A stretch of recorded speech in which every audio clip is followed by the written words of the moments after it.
नमाज ईशा और तरावी की नमाज 30 मिनट में पढ़ी जाती हो, इतना जल्दी जल्दी नमाज तरावी की नमाज पढ़ी जाती है, नमाज कबूल होगी या नहीं? देखिए, हम और आप खुश नसीब हैं, अल्लाह ताला हमें एक और रमजान दे रहा है। यकीन मानो, अगर वाकई में हमने रमजान को रमजान की तरह गुजार लिया, इसका हक अदा कर लिया, इसको इबादतों से मामूर कर लिया, इसमें रोजे रखे, इसमें तरावी पढ़ी, इसमें कुरान पढ़ा, इसमें अपने आप को गुनाहों से बचाया, तो हम उन लोगों से बेहतर साबित होंगे अल्लाह ताला के यहां जो हमसे पहले दुनिया से चले गए, और उनके मुकाबले में अल्लाह ताला के यहाँ हमारा दर्जा और मकाम इंशाअल्लाह ऊंचा होगा, क्योंकि हमें जिंदगी में एक रमजान और मिल रहा है। नबी अकरम के दौर में एक ही इलाके के दो लोग ईमान लाते हैं, दोनों साथ में इस्लाम लाते हैं, दोनों साथ में कलमा पढ़ते हैं। दोनों में से एक इंसान दीन के मामले में ज्यादा मेहनती होता है, ज्यादा एक्टिव होता है, ज्यादा फुर्तीला होता है। दूसरा भी दीनदार है लेकिन कम है, अपने भाई की तरह ज्यादा एक्टिव नहीं है, ज्यादा मेहनती नहीं है। जो भाई ज्यादा मेहनत करता था, ज्यादा एक्टिव था, वो अल्लाह की राह में लड़ते लड़ते शहीद हो जाता है, इंतकाल कर जाता है। दूसरा भाई जो उतना ज्यादा मेहनती नहीं था, 1 साल के बाद वो अपनी नेचुरल मौत से इंतकाल करता है, वो शहीद नहीं होता है, वो तबई तरीके से, नेचुरल तरीके से मर जाता है। दोनों भाइयों का इंतकाल हो गया, एक अल्लाह की राह में शहीद हो गया, और 1 साल के बाद दूसरा भाई नॉर्मल तरीके से अल्लाह को प्यारा हो गया, इंतकाल हो गया। अब जरा गौर से सुनिएगा, हदीस के जो रावी हैं हजरत तलहा बिन उबैदुल्लाह, ये वो सहाबी हैं जो 10 सहाबे किराम जिनको नबी ने जन्नती होने की बशारत सुनाई है, जिनको अशरे मुबश्शरा कहा जाता है, उनमें से एक है हजरत तलहा रजी अल्लाह ताला, वो हदीस के रावी हैं। अलैसा क़द मकस बादहु सनतन, जिसका इंतकाल बाद में हुआ था, क्या उसको 1 साल और ज्यादा नहीं मिला जिंदगी में? सहाबा ने कहा 1 साल उसको ज्यादा मिला। अलैसा क़द अद्रक रमजान, क्या उसको जिंदगी में 1 रमजान और ज्यादा नहीं मिला? हाँ अल्लाह के नबी, उसको 1 रमजान और ज्यादा मिला। वसल्ला फी सनतिन मिन सजदती कज़ा व कज़ा, और साल भर में उसने इतनी ज्यादा नमाजें अपने भाई के मुकाबले में ज्यादा पढ़ी कि नहीं पढ़ी? हाँ अल्लाह के नबी, उसने 1 साल की ज्यादा नमाजें पढ़ी। आपने फरमाया फमा बैनहुमा अबअदु मिम्मा बैनल अर्दि वस्समा, दोनों के मकाम और मर्तबे के बीच में उतनी ही दूरी है जितनी जमीन और आसमान के बीच में दूरी है। अल्लाहु अकबर।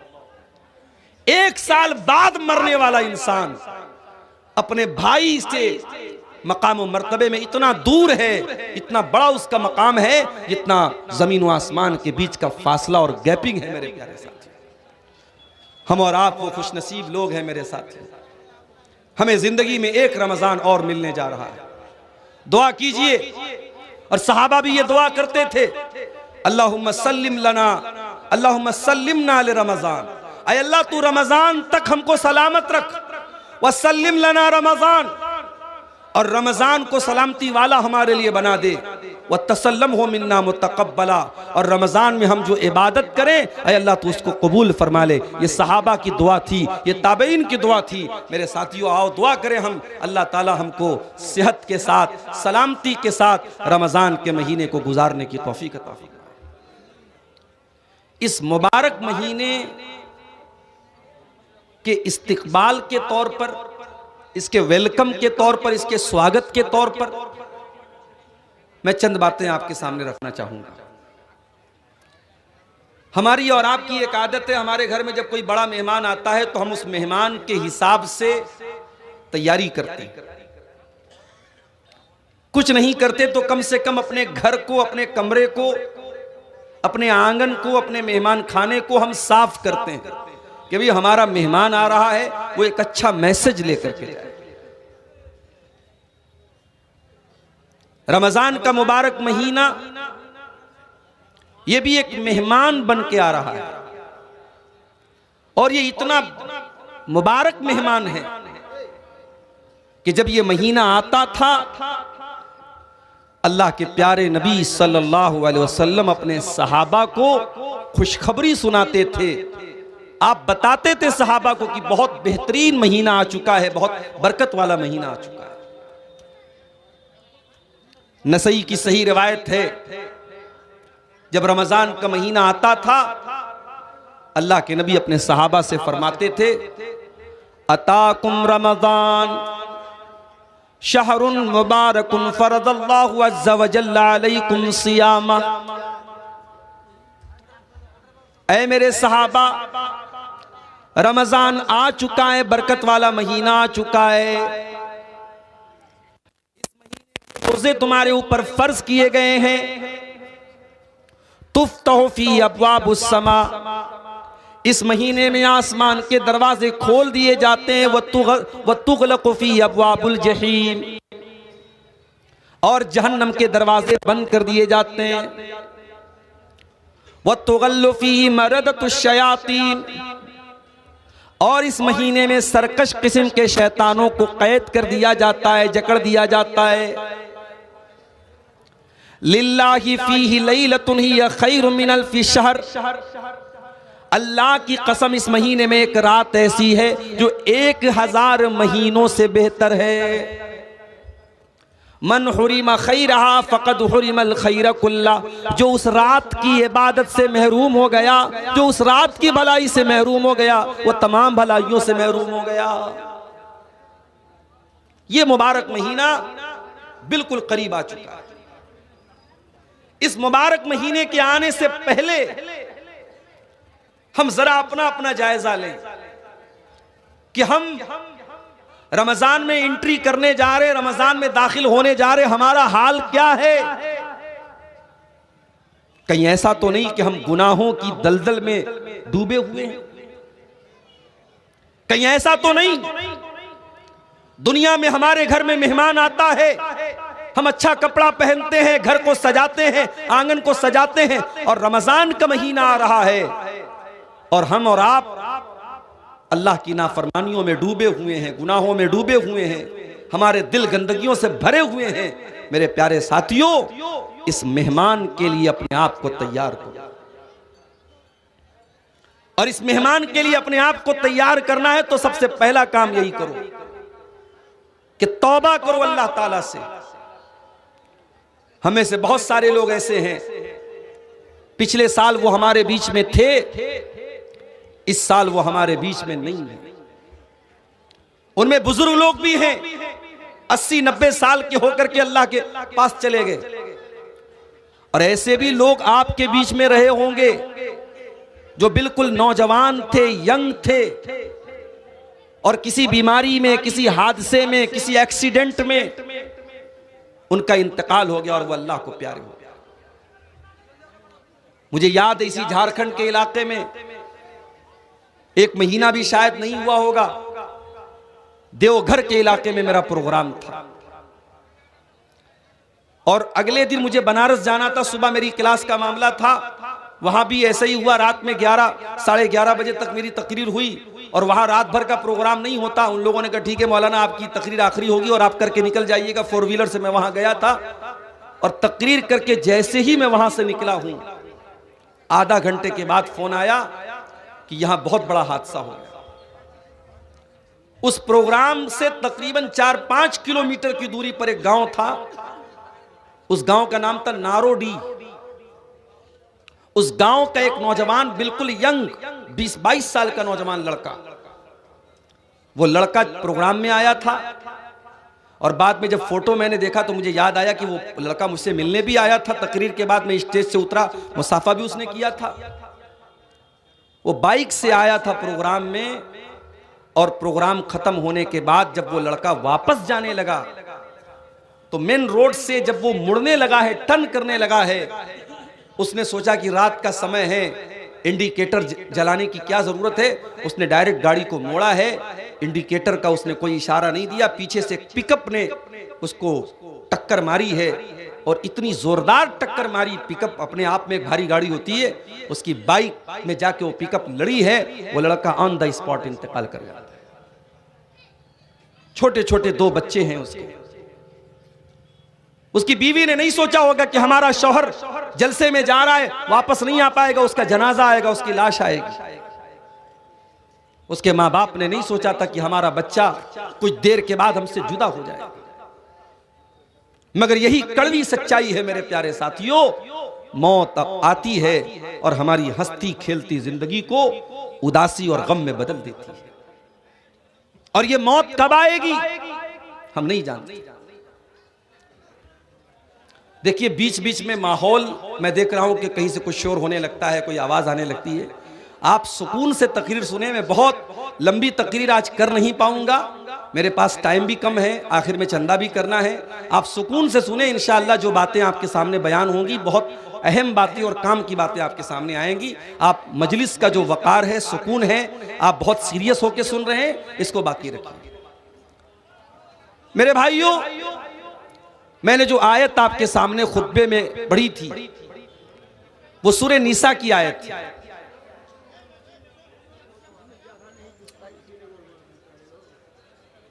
सूरह निसा की उस आयत में अल्लाह ताला ने ईमान वालों से एक वादा किया है। जरा उस वादे को देखिए, अल्लाह ने क्या वादा किया। इन तजतनिबू कबाइर मा तुनहूना अन्हु, अगर तुम बचोगे बड़े बड़े गुनाहों से, कबीरा गुनाहों से। इन तजतनिबू कबाइर मा तुनहूना अन्हु, अगर तुम उन बड़े बड़े गुनाहों से बचोगे जिनसे तुमको मना किया जाता है, रोका जाता है। इन तजतनिबू कबाइर मा तुनहूना अन्हु नुकफ्फिर अन्कुम सय्यिआतिकुम, अगर तुम कबीरा गुनाहों से बचोगे, अगर तुम बड़े बड़े गुनाहों से बचोगे तो हम बाकी के गुनाहों को तो ऐसे ही माफ कर देंगे। वनुदखिलकुम मुदखलन करीमा, और हम तुमको बेहतरीन जगह में दाखिल करेंगे, जन्नत में दाखिल करेंगे, हम तुमको जन्नती बना देंगे अगर तुम कबीरा गुनाहों से बचोगे। सवाल ये पैदा होता है, कबीरा गुनाह किसको कहते हैं? अभी रुक जाइए, कबीरा गुनाह किसको कहते हैं इसका मतलब हम अभी आपको समझाएंगे। आइए एक और आयत देखते हैं, कुरान के 27वें पारे की सूरह नज्म की आयत। अल्लज़ीना यजतनिबूना कबाइरल इस्मि वल फवाहिश इल्लल लमम, अल्लाह के नेक बंदे वो होते हैं जो कबीरा गुनाहों से और गंदे कामों से बचते हैं, जो जिना से बचते हैं, जो बदकारी से बचते हैं, जो फहश कामों से, वल्गर कामों से, अश्लील कामों से बचते हैं। इल्लल लमम, हाँ अगर कभी पैर फिसल जाए, कभी कोई छोटी मोटी गलती हो जाए तो अलग बात है इंसान होने के नाते, लेकिन अल्लाह के नेक बंदों की पहचान यही है कि वो बड़े बड़े गुनाहों से बचते हैं। अल्लज़ीना यजतनिबूना कबाइरल इस्मि वल फवाहिश इल्लल लमम, अल्लाह फरमाता है वो बड़े बड़े गुनाहों से बचते हैं अल्लाह के नेक बंदे। इन्ना रब्बका वासिउल मगफिरा, बेशक तुम्हारा रब बहुत ज्यादा माफ करने वाला है। हुवा आलमु बिकुम इज अंशाकुम मिनल अर्दी, अल्लाह तो तुम्हें तब से जानता है जब तुम्हें अल्लाह ताला ने मिट्टी से पैदा किया था। तुम्हारे बाप आदम को अल्लाह ताला ने मिट्टी से पैदा किया था। व इज अंतुम अजिन्नतुन फी बुतून उम्महातिकुम, और अल्लाह ताला तो तुमको तब भी जानता था जब तुम माँ के पेट में थे, अभी पैदा भी नहीं हुए थे, माँ के पेट में थे तुमको डॉक्टर भी देखने के लिए अल्ट्रासाउंड कराता था। अल्ट्रासाउंड के जरिए तुम्हें तुम्हारे मूवमेंट को देखता था, तुम्हारे जिंदगी को देखता था डॉक्टर। वहां मां के पेट में भी तुमको अगर कोई जानता था तो अल्लाह जानता है। ऐ इंसानों, अपनी औकात से ज्यादा उछल कूद मत मचाओ। तुम्हारा अल्लाह तुमको तब से जानता है जब तुम मां के पेट में थे। फला तुज़क्कू अनफुसकुम, अपने आप को ज्यादा पाक साफ बनने की कोशिश न करो। अल्लाह तुम्हारी एक एक कमजोरी को जानता है, एक एक गुनाह को जानता है। हुवा आलमु बिमन इत्तका, अल्लाह को खूब पता है कि कौन अल्लाह से डरने वाला है, कौन मुत्तकी है, कौन परहेजगार है। दो आयतें मैंने आपके सामने पढ़ी, एक सूरह नज्म की आयत पढ़ी और एक सूरह निसा की आयत। इन दोनों आयतों में कॉमन बात क्या मिली कि अल्लाह के जो नेक बंदे होते हैं वो कबीरा गुनाहों से बचते हैं। सवाल ये पैदा होता है कबीरा गुनाह किसको कहते हैं? तो नोट कर लीजिए कि कबीरा गुनाह उन गुनाहों को कहा जाता है जिनको शरीयत में, जिनके करने वाले के ऊपर जहन्नम की वईद सुनाई गई, जिसके करने वाले पर कुरान में या अल्लाह के रसूल की हदीसों में कहा गया हो कि अगर ये काम करोगे तो जहन्नम में जाओगे, वो कबीरा गुनाह। या उस काम पर अजाब की वईद आई हो कि अजाब मिलेगा तुमको, या उस काम के करने वाले पर शरीयत में हद जारी की गई हो। मिसाल के तौर पे जिना है, अगर कुंवारा लड़का लड़की जिना करेगा 100 कोड़े मारे जाएंगे और 1 साल के लिए शहर से निकाला जाएगा। शादीशुदा अगर जिना करेगा उसको पत्थरों से मार मार के खत्म किया जाएगा। चोरी करने वाले का हाथ काटा जाएगा। तो जिस गुनाह पर शरीयत में हद जारी की गई हो, सजा मुकर्रर की गई हो, वो गुनाह भी कबीरा गुनाह है। तो जिस गुनाह पर अजाब की या जहन्नम की वईद सुनाई गई हो, या जिस गुनाह पर शरीयत में हद जारी की गई हो, उस गुनाह को गुनाह कबीरा कहा जाता है। और अल्लाह कह रहा है कि अगर तुम कबीरा गुनाहों से बचोगे तो बाकी गुनाहों को हम ऑटोमेटिक माफ कर देंगे। अब सवाल यह पैदा होता है कि कौन कौन से गुनाह ऐसे हैं जो कबीरा गुनाह है? बहुत सारे ऐसे गुनाह हैं और 1-1.5 घंटे की, 1.25 घंटे की तकरीर में उन सारे गुनाहों को आपके सामने बयान नहीं किया जा सकता। उलमा ने मोटी मोटी किताबें लिखी है, कभी मौका मिले तो पढ़ो मेरे प्यारे साथी। अगर फेसबुक से और इंस्टाग्राम से और सोशल मीडिया पर वाहियात चीजों को देखने से अगर मौका मिले तो कम से कम कुछ मुताला कर लो, कुछ स्टडी कर लो, कुछ पढ़ लो। और ये तो हमारे बड़े काम की चीजें और हमारी आखिरत की नजात इससे जुड़ी है कि हम जाने कि वो कौन से गुनाह हैं जो कबीरा गुनाह है, ताकि उन गुनाहों से हम अपने आप को, अपने दामन को बचा लें। तो सारे गुनाहों को तो बयान नहीं किया जा सकता, चंद मोटी मोटी चीजों को, चंद अहम चीजों को जिनको शरीयत में कबीरा गुनाह कहा गया है, आज की तकरीर में मैं बयान करूंगा और उसके बाद आपसे इजाजत ले लूंगा। सबसे बड़ा गुनाह, कबीरा गुनाहों में भी सबसे बड़ा गुनाह, अकबरुल कबाइर कौन सा गुनाह है? चलो भाई जमालपुर वालों, चलो आपका एक इंटरव्यू ले लेते हैं, बताओ कौन सा गुनाह है? शिर्क करना। अकबरुल कबाइर, तमाम कबीरा गुनाहों में सबसे बड़ा गुनाह क्या है? अल्लाह के साथ शिर्क करना। क्या मतलब अल्लाह के साथ शिर्क करना? अल्लाह के साथ शिर्क करने का मतलब यह है कि अल्लाह ताला का हक किसी और को दे देना। जो काम अल्लाह ताला के लिए करना जायज है, वो काम किसी और के लिए करना। मिसाल के तौर पे अल्लाह के अलावा किसी और से दुआ करना, अल्लाह के सिवा किसी और के नाम से जानवर ज़बाह करना, अल्लाह के सिवा किसी और के आगे सजदा करना, अल्लाह के सिवा किसी और के बारे में ये अकीदा रखना कि ये मेरी बिगड़ी बना देगा, ये मेरी बीमारी दूर कर देगा, ये मेरी तकलीफ दूर कर देगा, ये मेरा दुख दूर कर देगा, ये शिर्क है। और ये शिर्क कितना बड़ा गुनाह है, आइए कुरान खोलते हैं। इन्नल्लाह ला यगफिरु अन युशरक बिही व यगफिरु मा दून ज़ालिका लिमन यशा। अल्लाह ताला शिर्क को माफ नहीं करेगा। शिर्क से छोटे जो गुनाह हैं, शिर्क से कमतर जो गुनाह हैं, वो तो अल्लाह ताला क्या माफ हो जाएंगे, शिर्क माफ होने वाला नहीं है। इन्नहु मन युशरिक बिल्लाहि फ़क़द हर्रमल्लाहु अलैहिल जन्नह। जो अल्लाह के साथ शिर्क करेगा, अल्लाह ताला ने उसके ऊपर जन्नत को हराम कर दिया है। व मअवाहुन्नार, उसका ठिकाना जहन्नम है। व मा लिज़्ज़ालिमीन मिन अंसार, और शिर्क करने वालों का अल्लाह ताला के यहाँ कोई मददगार नहीं होगा, कोई साथ देने वाला नहीं होगा। इतना खतरनाक गुनाह है शिर्क। अल्लाह ने कुरान में सूरे अनाम के अंदर 18 नबियों का जिक्र करने के बाद फरमाया वलौ अशरकू लहबिता अन्हुम मा कानू यामलून, अगर हमारे ये 18 नबियों ने भी अगर शिर्क किया होता, इनकी सारी नेकियां बर्बाद हो गई होती। सबसे बड़ा गुनाह शिर्क करना। अल्लाह कुरान में अपने नबी से कहता है वलक़द ऊहिया इलैका व इलल्लज़ीना मिन क़ब्लिका लइन अशरकत लयहबतन्न अमलुक व लतकूनन्न मिनल ख़ासिरीन। ऐ मेरे हबीब, अगर आपने भी शिर्क कर दिया तो आपके भी तमाम के तमाम अमल बर्बाद हो जाएंगे और आप भी खसारा उठाने वालों में से हो जाएंगे। शिर्क से अपने आप को बचाओ मेरे साथ।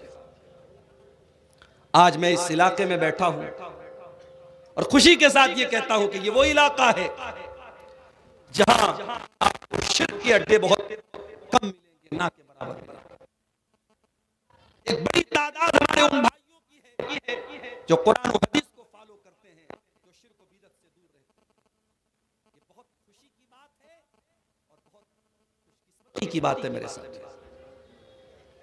आप यकीन नहीं करेंगे, मेरे पास ऐसे भी फोन आते हैं कि मौलाना साहब मैं फला इलाके में रहता हूं, मेरे घर से करीब में कोई ऐसी मस्जिद नहीं है जहां सही तरीके से नमाज पढ़ी जाती है। मस्जिदें हैं, सुन्नत के खिलाफ नमाज पढ़ी जाती है, मस्जिद के अंदर कब्र है, मजार है, सजदा होता है, शिर्क होता है। हमारा दिल गवारा नहीं करता उस मस्जिद में नमाज पढ़ने के लिए, हम क्या करें। आज आपके घर से चंद कदम की दूरी पर मस्जिद है और आप सुकून के साथ सुन्नत के तरीके पर नमाज पढ़ते हैं, ये बहुत बड़ी बात है मेरे साथियों। बहुत सारे लोग इस नेमत से महरूम हैं। अगर अल्लाह ताला ने आपको ऐसे माहौल में पैदा किया है कि आप अल्लाह की तौहीद पर हैं, अल्लाह का शुक्र अदा कीजिए। बहुत सारे लोग इस नेमत से महरूम हैं। मेरे प्यारे साथियों, इस तौहीद की नेमत की कदर कीजिए और मरते दम तक शिर्क से अपने दामन को बचाइए और अपने बच्चों को भी बचाइए। कभी कभी ऐसा भी होता है, बाप तो बहुत तौहीद वाला है लेकिन बाप ने बच्चों की तरबियत नहीं की, बच्चों को मदरसे में नहीं पढ़ाया, बच्चों को कुरान नहीं पढ़ाया, बच्चों को दीनियात नहीं पढ़ाई। बच्चा कहां पढ़ता था? कॉन्वेंट में पढ़ता था। बाप तो बड़ा खुश था कि साहब मेरा बेटा तो इंग्लिश मीडियम में पढ़ता है, मेरी बच्ची तो इंग्लिश मीडियम में पढ़ती है, हाई फाई इंग्लिश बोलती है, घर में आती पहले पापा को देख के गुड नाइट पापा, गुड मॉर्निंग पापा बोलती है। माँ बाप तो इसी में खुश हो गए साहब, जरा से 4 अंग्रेजी के जुमले क्या बच्चे ने बोल दिए, आप तो खुश हो गए। मगर ये अंग्रेजी के चंद जुमले जो आपके बच्चे ने सीखे हैं कि इतने भारी पड़ जाएंगे आपके ऊपर जब ये बच्चा बड़ा होगा और वो अल्लाह की तौहीद से दूर होगा। और आज इसी पाकुड़ के इलाके से मेरे पास व्हाट्सएप पर मैसेज आया कि मौलाना जरा इस पर भी आप बोलिएगा। आज कई लड़कियों की आईडी है, मुसलमान लड़कियों की आईडी है, और आपके इसी पाकुड़ बरहरवा फरक्का इस पूरे बेल्ट से ताल्लुक रखने वाली वो लड़कियां हैं, उनके बॉयफ्रेंड कौन हैं, उनके सोशल मीडिया पर उनकी दोस्ती किससे है, गैर मुस्लिम लड़कों से है, और उनके साथ उनका उठना बैठना और उनके साथ दोस्ती करना, घूमना फिरना हो रहा है। काफिर और मुशरिक लड़कों के साथ वो लड़कियां घूम रही हैं, फिर रही हैं, जिना कर रही हैं, बदकारी कर रही हैं, और यहां तक कि वो लड़कियां बाद में अपने उन बॉयफ्रेंड के साथ शादी करती हैं और इस्लाम को छोड़ करके मुर्तद हो जाती हैं। ये क्यों हो रहा है मेरे साथियों? ये इसीलिए हो रहा है कि आपकी आने वाली नस्ल इसको मालूम ही नहीं कि ईमान क्या है। उसके पूरे सिलेबस में कहीं ईमान नहीं है। उसने इंग्लिश तो पढ़ी, उसने मैथमेटिक्स तो पढ़ी, उसने साइंस तो पढ़ी, उसने जियोग्राफी तो पढ़ी, उसने मेडिकल की तालीम तो हासिल की, वो इंजीनियर तो बन गया, वो लॉयर तो बन गया, वो उसने एमबीए तो कर लिया, उसने दुनिया के सारे उलूम हासिल कर लिए, मगर उसे ये नहीं पता तेरा रब कौन है, तेरे नबी कौन है, तेरा दीन क्या है। कब्र में यही 3 सवाल तो होगा, तेरा रब कौन, तेरे नबी कौन, तेरा दीन क्या। और इन तीनों सवालों का जवाब, माफ कीजिएगा, मैथमेटिक्स की बहुत अहमियत है मगर उसकी किताबों में इसका जवाब नहीं मिलेगा। साइंस बहुत इंपॉर्टेंट है, मगर साइंस की किताबों में इन तीनों सवालों का जवाब नहीं मिलेगा। इन तीनों सवालों का जवाब कहां मिलेगा? अल्लाह के नबी फरमाते हैं, जब मोमिन बंदा जवाब देगा रब्बी अल्लाह, मेरा रब अल्लाह है, दीन अल इस्लाम, मेरा दीन इस्लाम है, मेरे नबी मोहम्मद सल्लल्लाहु अलैहि वसल्लम में, फरिश्ता पूछेगा कि तुझे इन तीनों सवालों का जवाब कैसे पता चला? बंदा कहेगा क़राअतु किताब अल्लाह, क़राअतु किताब अल्लाह फ़आमनतु बिही व सद्दक़तु बिही। मैंने कुरान को पढ़ा था, मैंने अल्लाह की किताब को पढ़ा था, मैं कुरान पर ईमान लाया था, मैंने कुरान को सच्चा माना था, कुरान के जरिए मुझे इन तीनों सवालों का जवाब मिला। आपकी नौजवान नस्ल कुरान से दूर है मेरे साथ। वही नौजवान नस्ल जो हर मिनट पर व्हाट्सएप खोलती है, हर 10 मिनट पर चेक करती है कि फेसबुक पर मुझे कितने लाइक मिले, हर 5 मिनट पर चेक करती है इंस्टाग्राम पर मेरी पोस्ट को कितने लोगों ने पसंद किया। आपकी वही नौजवान नस्ल कुरान को कभी खोल के नहीं पढ़ती। साल साल भर कुरान रखा रह जाता है, घर में धूल खाता है, कोई पढ़ने वाला नहीं। मेरे प्यारे साथियों, जब तक आप कुरान नहीं पढ़ेंगे, हदीसों को नहीं पढ़ेंगे, आप दीन का इल्म हासिल नहीं करेंगे, आपको पता ही नहीं चलेगा तौहीद क्या है, शिर्क क्या है। इसीलिए अल्लाह कुरान में कहता है इन्नमा यख्शल्लाह मिन इबादिहिल उलमा, अल्लाह के बंदों में अल्लाह से वही डरेगा जो आलिम होगा। आलिम का मतलब जो अल्लाह को जानेगा। जितना आप अल्लाह को जानोगे, अल्लाह के बारे में इल्म हासिल करोगे, उतना अल्लाह का डर आपके दिल में पैदा होगा। इसीलिए हजरत लुकमान जब अपने बच्चे को नसीहत करते हैं तो पहले अल्लाह का इंट्रोडक्शन कराते, अल्लाह के बारे में बताते हैं। या बुनैया इन्नहा इन तकुम मिस्काल हब्बतिन मिन खरदलिन फतकुन फी सखरतिन औ फिस समावाति औ फिल अर्दि याति बिहल्लाह इन्नल्लाह लतीफुन खबीर। ऐ मेरे बच्चे, अगर एक राई के दाने के बराबर भी कोई चीज आसमानों में कहीं होगी, किसी चट्टान के नीचे छुपी हुई होगी, जमीन में कहीं होगी, अल्लाह ताला एक राई के दाने के बराबर चीज को सामने ले आएगा। अल्लाह ताला तो बारीक से बारीक चीज की खबर रखने वाला है। जो अल्लाह राई के दाने के बराबर चीज को सामने ले आएगा, उसे पता नहीं कि गूगल क्रोम की हिस्ट्री आपने डिलीट कर दी, उसे मालूम नहीं कि आपने व्हाट्सएप की चैटिंग को क्लियर कर दिया, उसे मालूम नहीं कि आपकी आंखों ने क्या देखा, आपकी उंगलियों ने क्या टच किया, आपके कानों ने क्या सुना। अल्लाह को सब पता है मेरे प्यारे साथियों। इसलिए अल्लाह को जानो। अल्लाह को जितना जानोगे, अल्लाह की उतनी मोहब्बत आपके दिल में पैदा होगी और अल्लाह का डर आपके दिल में पैदा होगा। तो पहला गुनाह क्या है? अल्लाह के साथ शिर्क करना। आज एक बड़ा तबका उम्मत का शिर्क कर रहा है। कब्रों पे सजदा हो रहा है, पीरों के आगे सजदा हो रहा है, बुजुर्गों के आगे सजदा हो रहा है, गले में लाल काले पीले धागे डाले जा रहे हैं, पैर में धागा पहना जा रहा है, पेट पे धागा पहना जा रहा है, और ये अकीदा रखा जाता है कि जब तक ये धागा मैं पहने हूं मैं बीमार नहीं पड़ूंगा, मुझे नजर नहीं लगेगी। ये शिर्क है, और शिर्क अल्लाह ताला क्या माफ होने वाला गुनाह नहीं है मेरे प्यारे साथी। इसीलिए शायर कहता है वो दी जिससे तौहीद फैली जहां में, वो दी जिससे तौहीद फैली जहां में, वो बदला गया आके हिंदोसिता में। जिस दीन के जरिए तौहीद फैली थी, वो दीन आकर के हिंदुस्तान में बदल गया, और हिंदुस्तान में उस दीन के मानने वाले कब्र परस्त बन गए, बुजुर्गों के आगे सजदा करने वाले बन गए, तावीज पहनने वाले बन गए, अल्लाह को छोड़ करके गैरुल्लाह की इबादत करने वाले बन गए।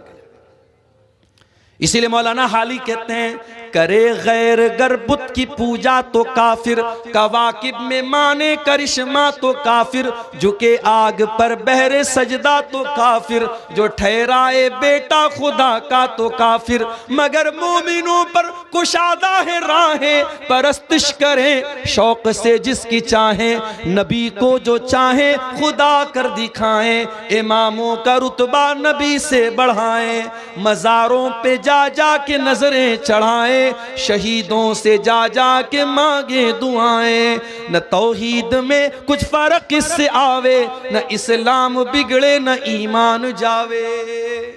मुसलमान शिर्क कर रहा है, और मुसलमान ये सोचता है कि साहब मैं तो कलमा पढ़ता हूं, मेरा शिर्क तो शिर्क नहीं है। नहीं, अल्लाह का कानून एक है मेरे प्यारे साथ। इसीलिए इब्राहीम अलैहिस्सलाम अल्लाह की बारगाह में दुआ करते हैं, व जुनुबनी व बनिया अन नाबुदल असनाम, ऐ अल्लाह तुम मुझे भी शिर्क से बचाना और मेरी आने वाली नस्लों को भी तू शिर्क से बचाना, मेरी औलाद को भी तू शिर्क से बचाना।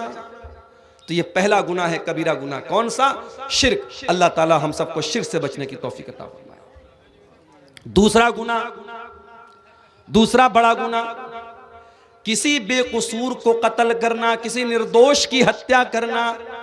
वला तक़्तुलुन नफ्सल्लती हर्रमल्लाहु इल्ला बिल हक़्क़ि, किसी इंसान को कत्ल न करो जिसकी जान को अल्लाह ताला ने हराम करार दिया है।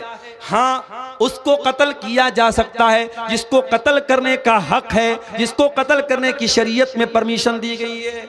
किसको कत्ल करने की परमिशन दी गई है? अल्लाह के नबी फरमाते हैं 3 लोग ऐसे हैं जिनको कत्ल करने की शरीयत में इजाजत दी गई है।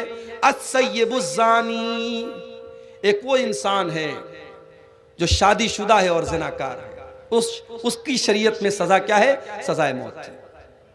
नंबर 2, वल मुफारिक़ु लिदीनिही, इस्लामी हुकूमत के अंदर कोई मुर्तद हो जाए, कोई मुर्तद हो जाए, मुसलमान था काफिर हो जाए और इस्लामी हुकूमत है तो उसकी भी सजा सजाए मौत है। वन नफ्सु बिन नफ्सी, और जान के बदले जान है। अगर कोई किसी का मर्डर कर दे, किसी को कत्ल कर दे तो कातिल को भी क़िसास के तौर पे कत्ल किया जाएगा। हाँ, अगर जिसको कत्ल किया गया उसके घर वाले, उसके गार्जियन अगर माफ कर दे तो अलग बात है, वरना कातिल की सजा सजाए मौत है। तो कत्ल करना ये दूसरा बड़ा गुनाह है। अब अगर किसी को लगता है कि इस्लाम आतंकवाद का धर्म है तो उसे कुरान की इन आयतों को पढ़ लेना चाहिए। इस्लाम तो किसी एक इंसान को भी कत्ल करने की इजाजत नहीं देता। बेकसूर लोगों को बम से उड़ा देना ये सब कुछ हो सकता है, इस्लाम नहीं हो सकता है। ये काम किसी भी मजहब का मानने वाला करे, इस्लाम का मानने वाला अगर ये काम करता है तो कान खोल करके सुन ले, इस्लाम का दामन इससे बरी है। इस्लाम बेगुनाहों की हत्या करने की इजाजत नहीं देता है। और आगे बढ़िए, तीसरा कबीरा गुनाह, वला यज़्नून, अल्लाह के नेक बंदे जिना नहीं करते। जिना करना, बदकारी करना, ये तीसरा बड़ा गुनाह है। इतना बड़ा ये गुनाह है कि कुरान में अल्लाह ने जब जिना का जिक्र किया, ये नहीं फरमाया कि जिना मत करो, फरमाया वला तक़रबुज़्ज़िना इन्नहु कान फ़ाहिशतन व साअ सबीला, जिना के करीब भी मत जाओ, जिना के करीब भी मत जाओ, ऐसा कोई काम ही मत करो कि जिना की नौबत आए। इसीलिए जब औरत घर से निकले, इस्लाम ने हुक्म दिया वो पर्दे में निकले। या अय्युहन नबिय्यु कुल्लि अज़वाजिका व बनातिका व निसाइल मुमिनीना युदनीना अलैहिन्ना मिन जलाबीबिहिन्ना ज़ालिका अदना अन युरफ़ना फला युज़ैन। ऐ नबी, अपनी बीवियों से कह दीजिए, अपनी बेटियों से कह दीजिए और तमाम मुसलमान औरतों से कह दीजिए, जब वो घर से निकले तो अपने ऊपर जिल्बाब डाल लें, अपने ऊपर चादर डाल लें, अपने हुस्न की नुमाइश न करें, अपनी खूबसूरती को जाहिर न करें, पर्दे में रहें। ये पर्दा उनकी पहचान बनेगा, ये पर्दा दुनिया को बताएगा ये इज्जतदार लड़कियां हैं और कोई उनको छेड़ने की जरूरत नहीं करेगा। ये पर्दे का हुक्म क्यों दिया गया? ताकि ज़िना के कोई करीब भी न जाए। मर्दों को हुक्म दिया गया, कुल लिल मुमिनीना यगुद्दू मिन अबसारिहिम, ऐ नबी मोमिन मर्दों से कह दीजिए अपनी निगाहों को नीचे रखें, व यहफ़ज़ू फ़ुरूजहुम, और अपनी शर्मगाह की हिफाजत करें। ये निगाहों को नीचे रखने का हुक्म क्यों दिया गया? ताकि आप ज़िना के करीब न जाएं। नौजवान लड़का शादी के काबिल हो जाए, नौजवान लड़की शादी के काबिल हो जाए, क्यों हुक्म दिया गया कि जल्दी से उसकी शादी की जाए ताकि कोई ज़िना के करीब न जाए? फरमाया या माशर शबाबी मन इस्तता मिनकुमुल बा, ऐ नौजवानों जब तुम शादी के काबिल हो जाओ तो निकाह कर लो। फ़इन्नहु अग़ज़्ज़ु लिल बसर व अहसनु लिल फ़र्ज, इसलिए कि जब शादी करोगे तो तुम्हारी आंखें झुक जाएंगी और तुम्हारी शर्मगाह महफूज हो जाएगी। ज़िना के करीब भी मत जाओ, इसीलिए कहा गया उसको, उसी के लिए जल्दी से निकाह करने का हुक्म दिया गया। अभी एक मैसेज आया मेरे पास कि एक लड़की है, औरत है, वो कहीं निकाह करना चाह रही है, कोई लड़का है, दीनदार लड़का है, लेकिन बाप राजी नहीं है लड़की का। क्यों? उसकी कास्ट अलग है। हमारे यहाँ बड़ा मसला ये कि कास्ट भी चलती है। शेख है तो शेख में ही शादी करेगा, अंसारी है तो अंसारी में ही शादी करेगा, जिस बरादरी का इंसान है उसी बरादरी में निकाह करेगा। जबकि इस्लाम में कोई कास्टिज्म तो नहीं है, इस्लाम में कोई बरादरीवाद तो नहीं है। अब भाई बाप राजी नहीं है, लड़का दीनदार है, नमाजी है, सब कुछ है, लेकिन बाप राजी है। अब लड़की किसी के जरिए मसला पूछवा रही है कि मौलाना साहब, शरीयत तो ये कहती है कि लड़की की शादी उसके वली की इजाजत के बगैर नहीं हो सकती, और मेरा बाप दीनदार लड़के से शादी न करके मेरी शादी बेदीन से कर रहा, मैं क्या करूं? अब हम लोग भी कभी कभी परेशान हो जाते कि क्या जवाब दें। भाई इस्लाम में लड़की के निकाह के लिए कंडीशन है, शर्त है कि लड़की के वली का राजी होना। अगर लड़की का बाप जिंदा है तो बाप वली है, और लड़की अपने बाप को राजी किए बगैर शादी नहीं कर सकती। लेकिन अब यहां सिचुएशन ये है कि लड़की किसी दीनदार लड़के से निकाह करना चाह रही है और कोई ऐप भी उसके अंदर नहीं, और लड़की का बाप तैयार नहीं है, और लड़की का बाप जिससे निकाह करना चाह रहा है वो लड़का दीनदार नहीं है। अब मैंने इस पर जब मसला देखा, उलमा के फतवे देखे, तो अल्लामा इब्न उसैमीन का एक फतवा देखा। उन्होंने कहा कि अगर किसी ऐसी सिचुएशन में लड़की का बाप गलत जगह लड़की की शादी कर रहा है, जो रिश्ता सही नहीं है, लड़का दीनदार नहीं है, और लड़की का बाप सिर्फ उसकी जमीन जायदाद और दौलत देख करके शादी कर रहा है, तो ऐसी कंडीशन में लड़की के वली होने के हक से वो महरूम हो जाएगा, और उस इलाके के जो जिम्मेदार लोग होंगे, जो आलिम होंगे बड़े, या जो उस इलाके का जो जिम्मेदार होगा, उसको लड़की जाएगी और वहां जाकर के अपना केस रखेगी, और वो वली बन करके उस लड़की का सही जगह निकाह कराएगा। ऐसी सूरत में लड़की का बाप अपने हक से महरूम हो जाएगा। तो शरीयत ने ये सारे रास्ते क्यों बताए मेरे प्यारे साहब?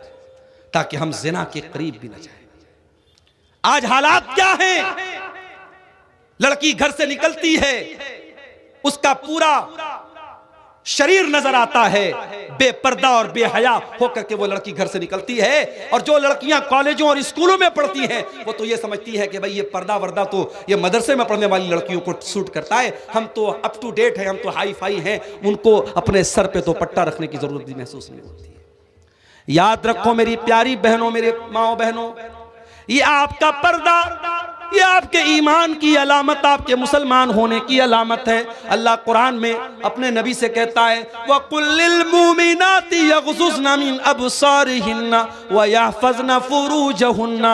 ऐ नबी, मुसलमान औरतों से कह दीजिए, मोमिना औरतों से कह दीजिए कि वो अपनी शर्मगाह की हिफाजत करें, अपनी आंखों को पस्त रखें, वला युबदीन ज़ीनतहुन्ना, और अपनी जीनत को जाहिर न करें, अपनी खूबसूरती को जाहिर न करें।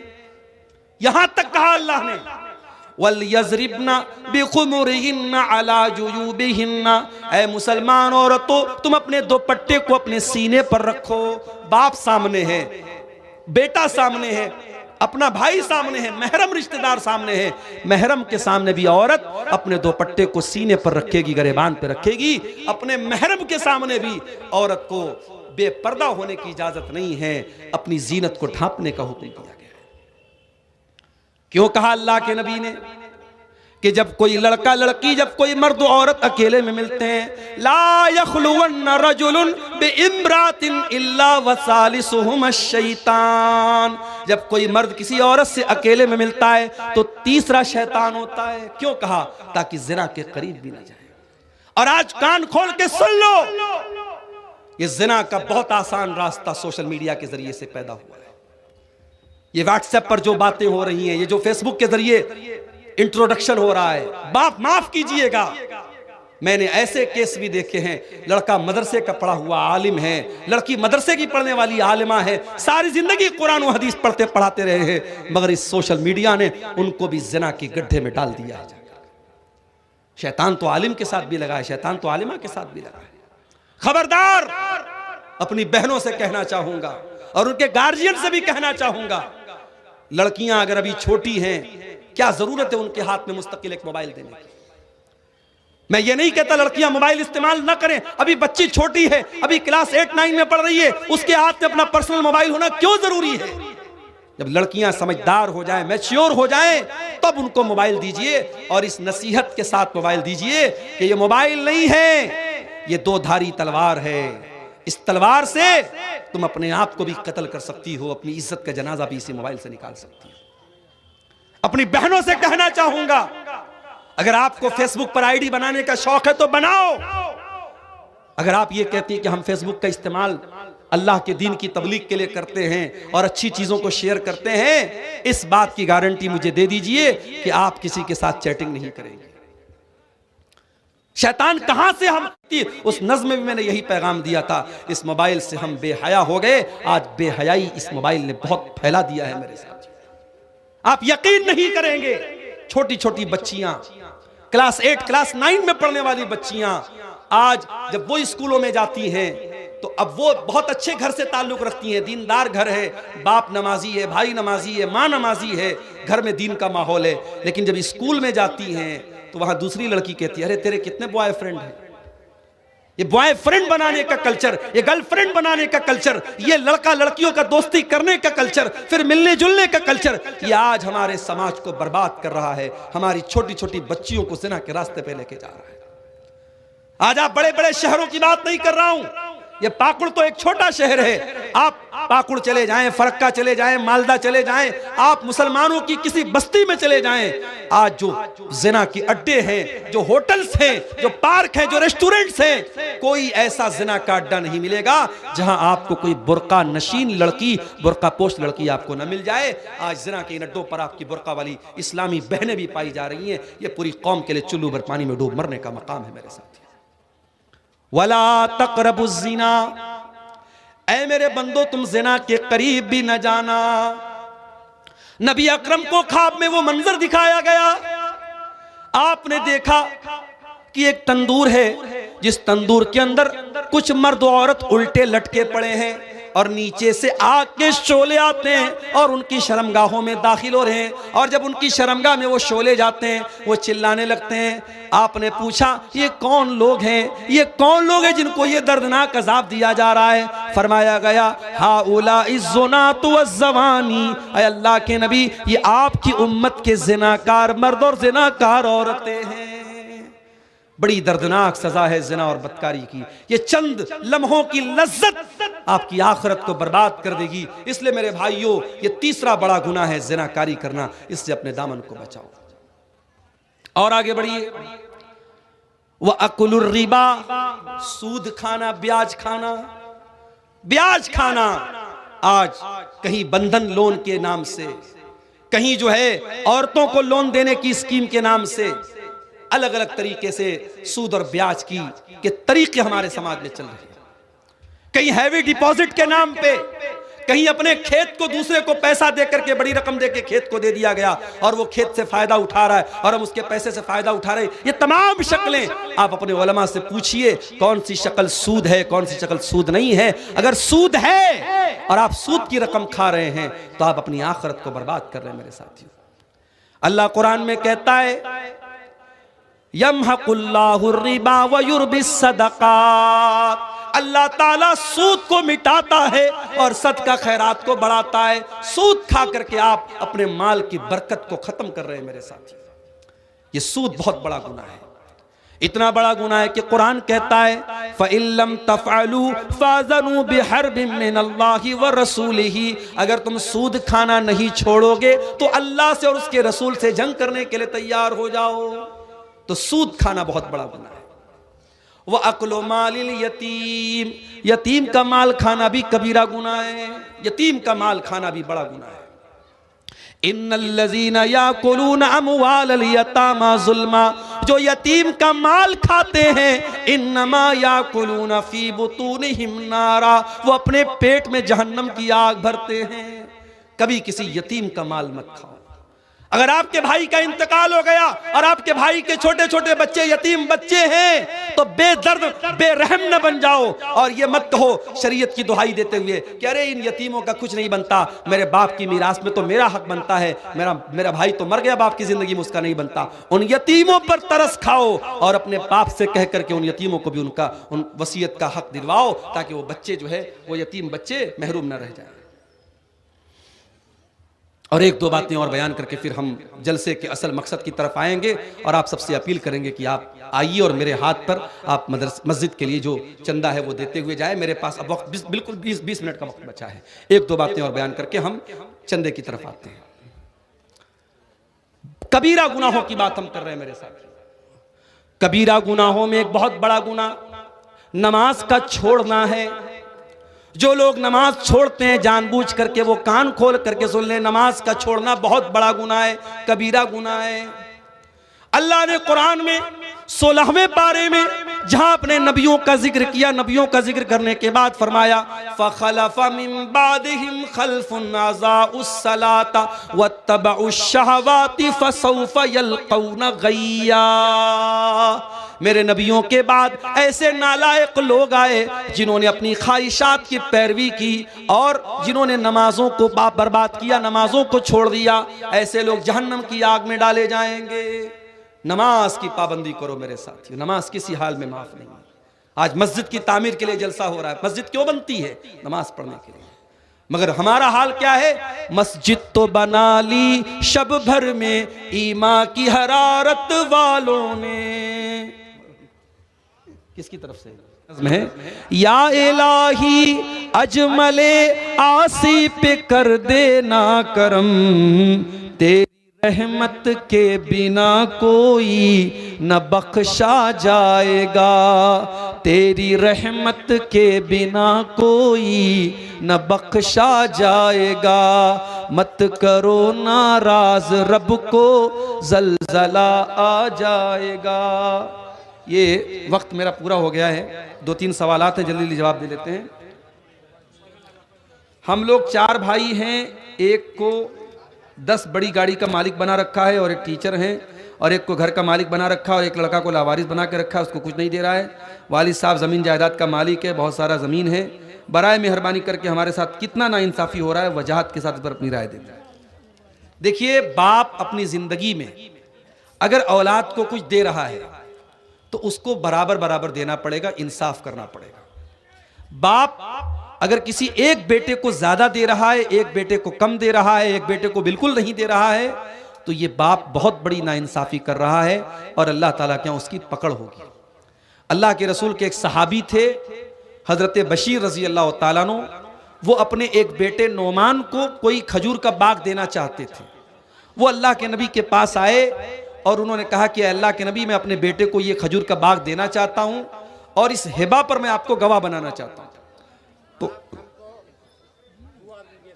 दुआ दें। आप बुजुर्ग हैं, आप दुआ दीजिए, अल्लाह आपका चंदा कबूल फरमाए, अल्लाह आपकी सेहत में बरकत दे। अच्छा, 1 लाख दिया था? अच्छा, माशाअल्लाह माशाअल्लाह। अल्लाह ताला आपका चंदा कबूल फरमाए, आपकी सेहत में, आपके उम्र में अल्लाह बरकत दे, आपकी औलाद, आपके माल में, सब चीज़ों में अल्लाह बरकत दे। जी, तशरीफ रखें आप। तो मैं ये कह रहा था कि औलाद के साथ अगर कोई नाइंसाफी कर रहा है, अल्लाह क्या उसकी पकड़ होगी। नबी ने उस सहाबी से पूछा कि तुम्हारे और भी बेटे हैं? उन्होंने कहा कि हाँ हैं। आपने कहा सबको दिया है? क्या सबको नहीं दिया है? तो आपने कहा कि ये जुल्म है और मैं जुल्म के ऊपर गवाही नहीं दे सकता। और आपने ये भी फरमाया कि अल्लाह से डरो और अपनी औलाद के साथ इंसाफ करो। अगर औलाद नाफरमान भी है तब भी बाप को यह हक नहीं है कि औलाद को महरूम कर दे। अगर औलाद नाफरमान है, औलाद अपना अंजाम भुगतेगी अल्लाह के यहाँ। बाप अपनी आखिरत को बर्बाद ना करे, बच्चों के साथ इंसाफ करे। जिस भाई का भी मामला है, उनके बाप अगर सुन रहे मेरी बात, मैं उनसे गुजारिश करूंगा कि आप ऐसा न करें। अल्लाह ने अगर आपको ज़मीन जायदाद का मालिक बनाया है, बच्चों के साथ इंसाफ करें। और इंतकाल के बाद भी जब वरासत बटेगी तो बाप की जितनी चीज़ें हैं सारे बेटों को बराबर मिलेगी। बाप जिंदगी में नाइंसाफी करके जा सकता है, मगर इंतकाल के बाद जब उसकी वरासत बटेगी तो भाइयों को बराबर बराबर बराबर मिलेगा इंशाअल्लाह।